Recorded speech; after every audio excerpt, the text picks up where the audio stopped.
Hi friends, இன்றைக்கி நம்ம chains கிச்சனில் என்ன பார்க்க போகிறோன்னா நல்லா சத்துள்ள கம்பு சோள தோசை எப்படி செய்கிறதுன்னு தான் பார்க்க போகிறோம். அதுக்கு இந்த டம்ளரில் 2 டம்ளர் இட்லி அரிசி எடுத்திருக்கேன், 1 டம்ளர் உளுந்து, அதே டம்ளரில் 1 டம்ளர் கம்பு, 1 டம்ளர் சோளம், 1 டேபிள் ஸ்பூன் அளவுக்கு வெந்தயம், அதே மாதிரி 1 டேபிள் ஸ்பூன் அளவுக்கு கொஞ்சோண்டு பச்சரிசி. இதெல்லாம் போட்டு நல்லா நைட்டு ஃபுல்லாக ஊற வச்சுட்டு காலையில் ஆட்டணும். மாவு ஆட்டும்போது உங்களுக்கு காமிக்கிறேன். பாருங்கள், நைட்டெல்லாம் நல்லா ஒரு 8 மணி நேரம் நல்லா எல்லாமே சேர்த்து தானே போட்டிருக்கோம். எல்லாமே நல்லா ஊறிடுச்சு. இப்போ அதை நம்ம கிரைண்டரில் போட்டு எல்லாம் ஒன்று போல அப்படியே நல்லா ஆட்டிட்டு அதுக்கப்புறம் கரைச்சி வைக்க போகிறோம். மாவு நல்லா கிரைண்டரில் போட்டு நல்லா ஒன்று போல் ஆட்ட போகிறோம்.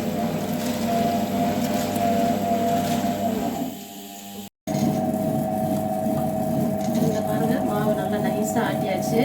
அவ்வளோதான். ஆட்டி முடிஞ்ச உடனே நம்ம தேவையான அளவு உப்பையும் இதிலே போட்டுடலாம். கொஞ்சம் போல் தேவையான அளவு இதிலே போட்டு ஆட்டி வலித்து கரைச்சி வச்சுட்டு புளிச்ச பிறகு நம்ம எடுத்து தோசை சுடலாம். மாவு புளிச்ச பிறகு உங்களுக்கு எடுத்து காமிக்கிறேன்.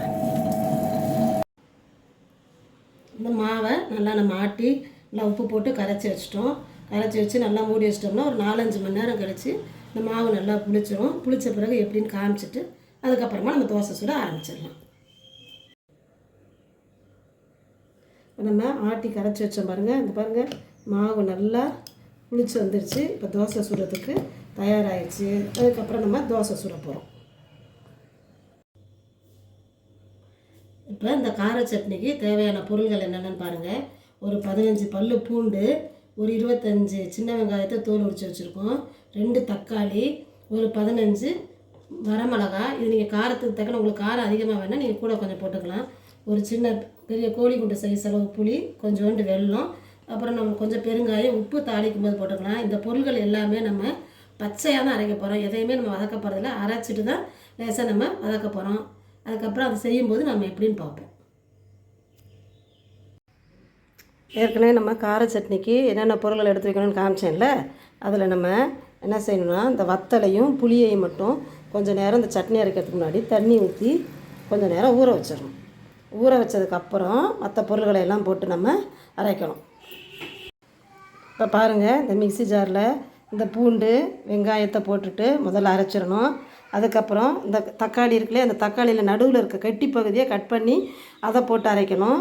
அதுக்கப்புறம் அந்த எடுத்து தண்ணியில் போட்டு வச்சுருக்கோம்ல வத்தல் புளி, அதையும் போட்டு தேவையான அளவு உப்பை போட்டு நல்லா அரைச்சிட்டு வந்துடணும். அரைச்சிட்டு வந்த பிறகு உங்களுக்கு காமிக்கிறேன். இந்த பாருங்கள், நல்லா சட்னி எல்லாத்தையும் போட்டு பச்சையாக நல்லா அரைச்சிட்டு வந்துட்டோம். இப்போ அடுப்பை பற்ற வச்சு வடை சட்டியை வச்சு ஒரு 50 கிராமுக்கு கொஞ்சம் குறையா நல்லெண்ணெய் ஊற்றிருக்கோம். நல்லெண்ணெய் தான் நல்லாயிருக்கும் கார சட்னிக்கு. ஊற்றியாச்சு. எண்ணெய் காஞ்சோடனே கொஞ்சம் கடுகு போட்டு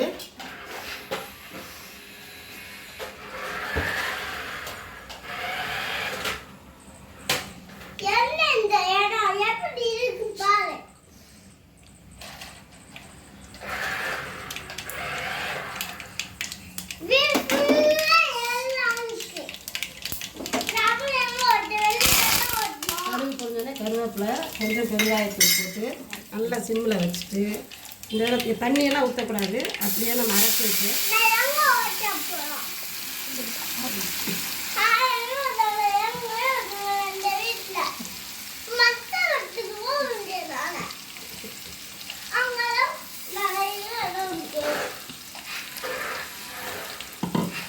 இதில் தண்ணி எதுவுமே ஊற்றக்கூடாது. மட்டும் ஊற்றிட்டு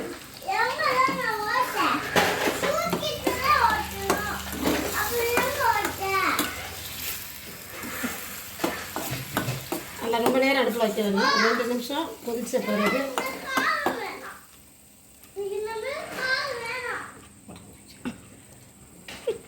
லேசாக ஒரு 1 நிமிஷம் தான் கொதிச்ச உடனே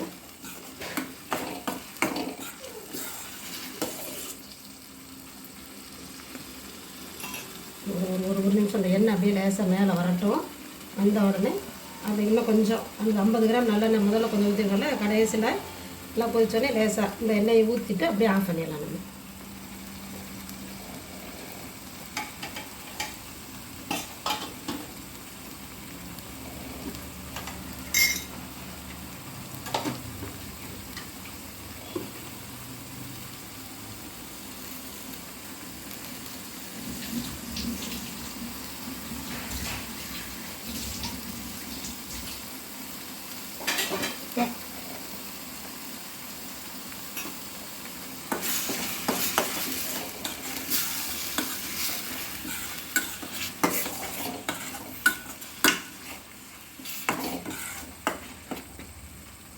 அவ்வளோதான், கொதிச்சு வந்துருச்சா. அப்போ நம்ம எடுத்து வச்சலாம் மிச்சம் எண்ணெயை மேலோட ஊற்றிட்டு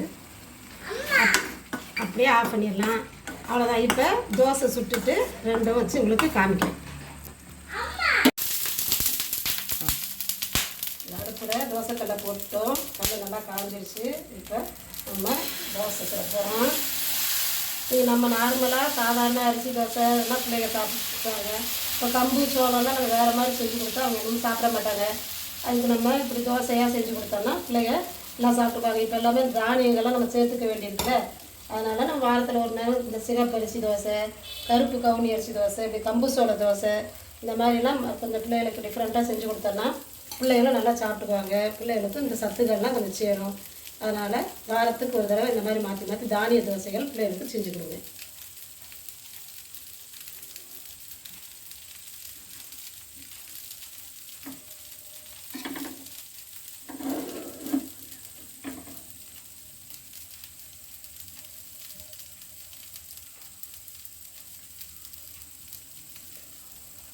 பிள்ளைங்களுக்கு இந்த கார சட்னி வச்சுருக்கோம்ல, பிள்ளைகளுக்கு அது பிடிக்கலைன்னா நம்ம வீட்டில் அதில் வேறு தேங்காய் சட்னி அந்த மாதிரி அவங்களுக்கு பிடிச்ச மாதிரி தக்காளி சட்னி மாதிரி காரம் கம்மியாக போட்டு கொடுக்கலாம். அதுவும் நல்லா தான் இருக்கும். எது வேணால் நம்ம போட்டு சாப்பிடலாம்.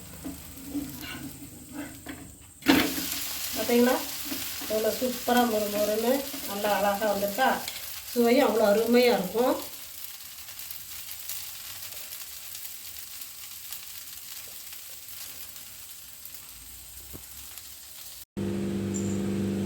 அவ்வளோதான், தோசை ரெடி, நம்ம கார சட்னி ரெடி ஆகிடுச்சு. நம்மளும் இதே மாதிரி நீங்கள் எடுத்து இதே அளவுகளோட செஞ்சு பாருங்கள். நல்லா சூப்பராக டேஸ்ட்டும் அவ்வளோ அருமையாக இருக்கும். சூப்பராக இருக்குது. இதே மாதிரி அளவுகளோட நீங்களும் உங்கள் வீட்டில் தோசையை உங்கள் வீட்டு குழந்தைங்களுக்கெல்லாம் செஞ்சு கொடுங்க. அவங்களும் நல்லா விரும்பி சாப்பிடுவாங்க. இந்த வீடியோ உங்களுக்கு பிடிச்சிருந்தா லைக் பண்ணுங்கள், ஷேர் பண்ணுங்கள், கமெண்ட் பண்ணுங்கள். முடிஞ்சால் உங்கள் ஃப்ரெண்ட்ஸ் அண்ட் ரிலேட்டிவ்ஸ்க்கு ஷேர் பண்ணுங்கள். தேங்க்ஸ் ஃபார் வாட்சிங்.